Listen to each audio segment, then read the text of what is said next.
Hey guys, it's Michaela, and today I'm going to walk you through how to make Snapchat shortcuts for streaks. It's pretty quick and simple, so let's jump in. The first thing you want to do is to get on Snapchat, so I'll go ahead and locate that now.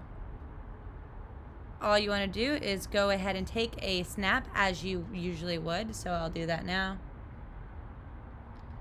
And then hit send to after you put any kind of writing on it or whatever you want. And then you're going to go ahead and hit this shortcut button. And you're going to hit new shortcut. And then from here, you're going to have to choose an emoji for the shortcut. So for streaks, I'm going to go ahead and put this celebrating emoji. And then from there, you want to go through and tag all the people that you want to be in the streak. So whatever people you want to be part of this. And then hit create shortcut once you're done. And then you can exit out of that. And now you can see at the very top, you have the heart, which is one of my shortcuts. And then you have the celebrating emoji, and that's my streak shortcuts. So now once I have that streak shortcut made, I can just hit that. And then I can hit select.